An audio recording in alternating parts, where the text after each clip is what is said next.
예수 그리스도께서 한 여인의 몸을 통해서 이 땅에 오셨습니다. 그 여인이 다름 아닌 마리아이죠. 마리아는 대단한 축복을 받은 여인이 되었습니다. 마리아는 전적인 하나님의 은혜를 입은 여인이 되었습니다. 본래 마리아는 가난한 시골 동네에서 평범하게 살았던 그러한 여인입니다. 그 여인이 대단한 어떤 자격 조건이 있어서 예수님을 품은 것이 아니라 그저 평범한 한 여인에 불과했습니다. 그런 여인이 예수님을 품는 여인이 된 거예요. 무엇입니까? 하나님의 은혜이구나. 마리아는 고백했죠. 주님의 말씀대로 이루어지이다. 주님의 말씀대로 이루어지기를 마리아는 고백했습니다. 은혜를 입었어요. 은혜를 입은 마리아는 얼마나 감사했습니까? 그래서 하나님 앞에 감사하고 찬양합니다. 그 감사의 찬양이 오늘 우리가 읽은 본문의 말씀이죠. 누가복음 1장과 2장을 통해서 예수님 탄생과 관련된 이러한 본문 안에서 예수님께 찬양하는 그 찬양의 모습들이 나타납니다. 1장과 2장에 나타난 찬양이 5편의 노래가 있어요. 5편의 찬양이 있습니다. 엘리사벳의 찬양 노래, 마리아의 노래, 사가랴의 노래, 천사의 노래, 시므온의 노래. 이 5편의 노래가 있어요. 여러분, 이 노래, 이런 것이 있구나라는 것을 그냥 생각하시면 됩니다. 이걸 굳이 또 5편의 이 노래를 외울 필요는 없으리라고 생각됩니다. 이 5편의 노래 가운데 우리가 읽은 이 말씀은 2번째 노래에 해당됩니다. 바로 마리아의 노래이죠. 많은 사람은 이 마리아의 노래를 마리아 찬가라고 불립니다. 마리아 찬가. 영어로는 매그니 피케트라고 부르죠. 마리아 찬가예요. 이 라틴어 성경에 바로 이 마리아 찬가의 첫 번째 단어가 매그니 피케트입니다. 그래서 매그니 피케트라고 불리는데 이 말의 뜻은 찬양하다라고 하는 그러한 의미입니다. 찬양하다. 이런 노래 가운데 오늘 우리들이 본문의 말씀을 읽는데요, 마리아가 이처럼 하나님 앞에 감사하고 찬양하는데, 특별히 오늘 본문의 말씀을 통해서 신앙인에게 주는 아주 중요한 교훈을 이 말씀이 담고 있습니다. 어떤 교훈을 담고 있나? 그 첫 번째는 예배의 대상이에요. 마리아가 예배합니다. 자, 본문 46절부터 48절의 말씀을 함께 읽어보겠습니다. 함께 읽습니다. 마리아가 이르되 내 영혼이 주를 찬양하며 내 마음이 하나님 내 구주를 기뻐하였음은 그의 여종의 비천함을 돌보셨습니다. 보라, 이제 후로는 만세의 날을 복이 있다 일컬으리로다. 마리아는 자신을 가리켜서 하나님 앞에 여종이요 비천한 자라고 고백하고 있어요. 우리 인생이 하나님을 배웠고 하나님 앞에 섰을 때 진정으로 자신이 어떠한 존재인가를 깨닫게 됩니다. 그 전까지는 우리의 지식으로 살고 우리의 재물 가지고 살고 가족 안에서 살고 또 사회 안에서 위치로 살고 그렇게 살다가 우리 인생이 하나님 앞에 섰을 때 진정한 자신의 존재가 어떤 존재인가를 이 존재론적으로 깨닫게 됩니다. 마리아는 그 하나님 앞에 섰어요. 그래서 그가 고백하기를 나는 여종이요 비천한 자입니다. 그런데 여종이요 비천한 자입니다. 이 고백과 이 삶의 이 모습은 하나님께서 축복해 주시는 모습이에요. 하나님께서 인생을 만나 주시고 축복해 주실 때 그 인생의 고백이 주여 나는 죄인이로소이다. 누가 고백했죠? 베드로의 고백이잖아요.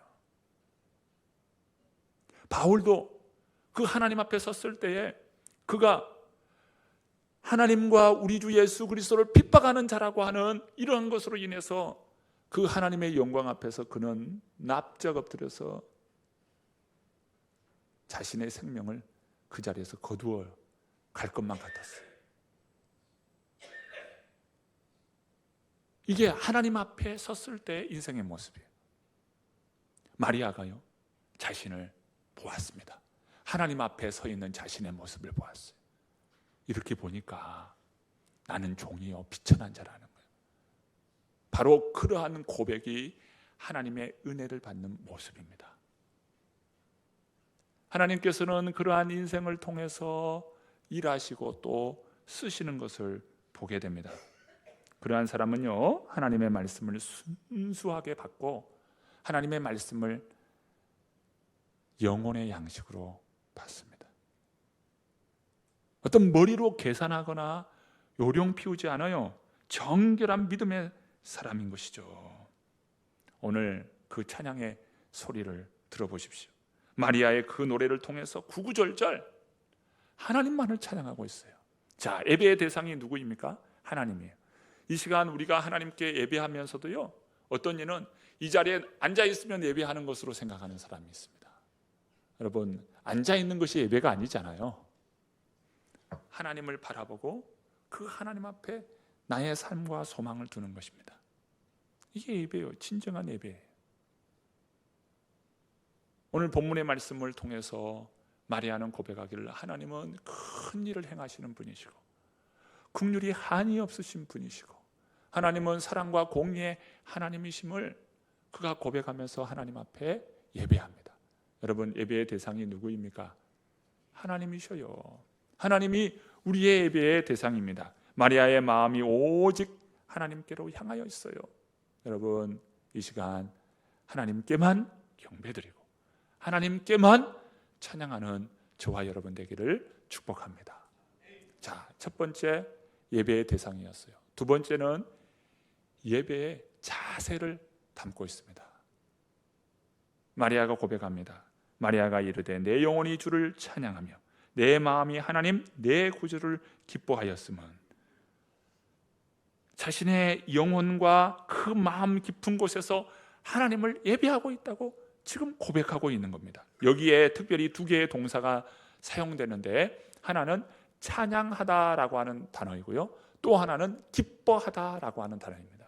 그런데 이 단어가 통상적으로 찬양하다, 기뻐한다 그런 동사가 아니에요. 아주 특별한 동사입니다. 찬양하다, 이 단어는요 메가로노라고 하는 단어를 쓰는데요, 그냥 찬양이 아니라 여러분 메가바이트, 이런 단어를 여러분 들어보셨죠? 컴퓨터나 또 이 핸드폰에 이 메가라는 단어를 쓰잖아요. 이 메가는 100만을 뜻한 100만. 100만. 한마디로 말하면 크다. 이 메가라고 하는 것은 크다라는 거예요. 아니, 찬양을 하는데 무슨 크다라는 표현을 쓰면서 찬양을 합니까? 무슨 말입니까? 자신의 온 마음과 열정을 담아서 찬양한다는 거예요. 하나님을 예배하기 위해서 어떻게 찬양을 해요? 마음과 정성, 온 마음을 다해서 하나님을 찬양하는 거예요. 또 기뻐한다, 이 말에는요 아갈리에 아오라고 하는 단어예요. 아갈리에 아오. 여기에도요 이 열정을 담아서 찬양, 기뻐한다는 뜻. 그러니까 예배자의 자세가 어떠해야 되겠습니까? 그저 앉아있는 것이 예배가 아닌 것이죠. 예배자의 자세는 온 마음과 정성과 힘을 다하여 주 너의 하나님을 사랑하라. 바로 그곳에 예배가 일어나는 거예요. 하나님을 향한 고백 안에 예배가 있는 것이죠. 그의 여종의 비천함을 돌보셨습니다. 보라, 이제후로는 만세의 날을 복이 있다 일컬으리로다. 천사 가브리엘을 통해서 잉태에 대한 소식을 들었어요. 그리고 친척인 엘리사벳을 방문하였을 때 엘리사벳을 통해서 내 태중에 아이가 복이 있다 라고 하면서 자신도 임신하여 있는데 이 임신한 아이가 이 태중에 이 마리아가 품고 있는 그 아이를 향하여 기뻐한다는 거예요. 마리아는 가만히 보니까 천사가 찾아오지, 엘리사벳은 나에게 칭찬을 하지, 야, 내가 보통 사람이 아니구나, 내가 대단한 사람이구나 라고 하면서 자신을 지켜 세웠을까요? 자신을 높였을까요? 마리아는 그렇지 않았습니다. 그저 하나님 앞에서 비천한 여종이라는 겸손한 모습으로 낮추었어요. 그러니까 보잘것없는 인생에게 이런 은혜를 베풀어 주셨나라 생각하니까 너무도 감사한 거예요. 너무도 감사해요. 여러분, 나의 나된 것이 오로지 하나님의 은혜임을 고백하십니까? 하나님께서 내게 전적인 은혜로 말미암아 주신 복이라는 것을 여러분 늘 느끼고 사십니까? 그때 바로 겸손한 자세로 하나님 앞에 예배하는 거예요. 이것을 하나님께서 기뻐하신다는 겁니다. 자, 이제 마지막 이 마리아의 찬가를 통해서 세 번째 교훈은 예배의 이유예요. 자, 한번 보세요. 첫 번째는 예배의 대상이었잖아요. 예배의 대상. 두 번째는 예배의 자세야. 예배의 자세. 감사합니다. 잘 말씀해 주셨어요. 세 번째는 뭘까요? 예배의 이유. 예배 드리는 이유가 있다는 거예요. 먼저 예배의 이유 첫 번째는요, 하나님은 큰 일을 이루신 분이셔요. 큰 일을 이루시는 분, 큰 일을 행하시는 분이셔요. 자, 본문 48절 49절 말씀 읽어봅니다. 그의 여종의 비천함을 돌보셨습니다. 보라, 이제후로는 만세 나를 복이 있다 일컬으리로다. 능하신 이가 큰 일을 내게 행하셨으니 그 이름이 거룩하시며. 능하신 이가 큰 일을 내게 행하셨다. 큰 일을 행하셨다. 하나님께서 나를 통해서 행하신 일은 참으로 놀랍고 큰 일이라는 겁니다. 참 이상한 것은요, 하나님께서 행하시고 쓰시고 이루어 가실 때 자격을 갖춘 사람이면 참 좋겠잖아요. 그런데 하나님께서 이렇게 행하신 거 보면 자격을 갖춘 사람이 아니라 부족한 자들을 이렇게 쓰신다는 거예요. 못 배운 사람, 못 가진 사람, 참 세상에서 볼 때 그렇게 자격이 없는 그런 사람들을 하나님께서 이렇게 부르시고 그러한 사람들을 쓰신다는 거예요. 여러분, 예수님의 제자 이 12명이 있잖아요. 그 제자들이요, 세상적으로 말하면 찌질이요, 찌질이들. 그들이 뭐 배웠습니까? 뭔가 가졌습니까? 뭔가 세상적으로 어떤 위치가 있습니까? 그런데 예수님은요, 그런 제자들에게 다 맡기고 예수님은 승천하셨어요. 그러한 자들에게 복음을 맡긴 거예요. 이 하나님 나라, 이 생명의 복음을 맡긴 거예요. 그들이 잘 해낼 수 있을까? 여러분, 세상 조건을 보면 그들을 그렇게 잘 해낼 수 있는 그런 조건이 아니에요. 그런데 보십시오, 그들은 그 일을 목숨 걸고 하는 거예요. 야, 이게 대단하잖아요. 약한 자를 들어서 강한 자를 부끄럽게 하시고, 없는 자를 통해서 있는 자들을 부끄럽게 하시는 하나님. 하나님은 그렇게 일하셔요. 하나님이 참 일하실 때 일꾼들을 세우시는데, 일꾼들의 갖춰야 할 조건이 있다면 무엇일까? 하나님께서 쓰실 만한 그런 조건이 있다면 그 조건을 굳이 찾자면 어떤 조건일까? 나는 비천한 종입니다. 이 고백을 가진 사람, 그것이 조건입니다. 나는 비천한 종이다.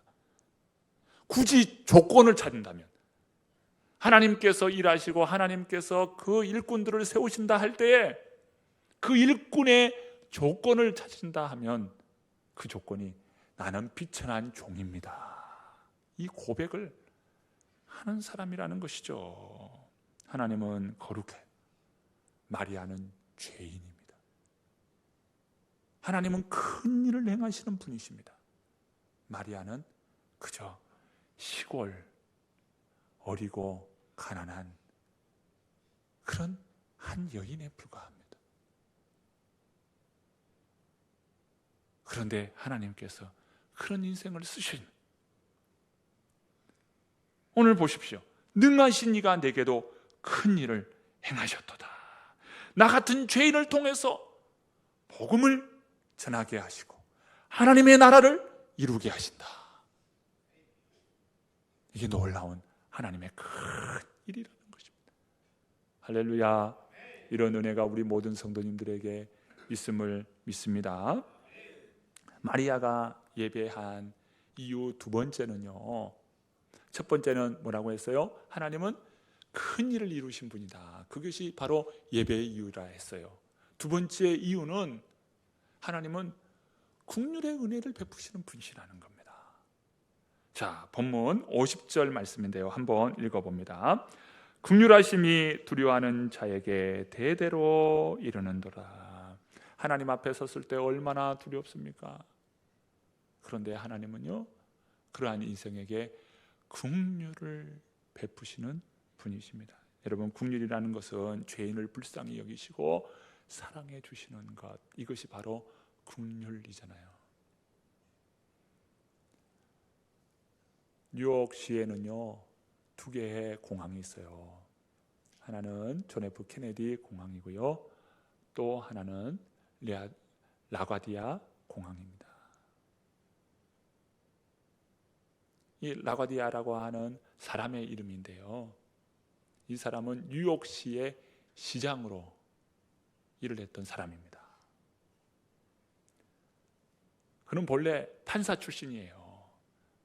판사 출신인 라과디아가 한때 이런 일화가 있었습니다.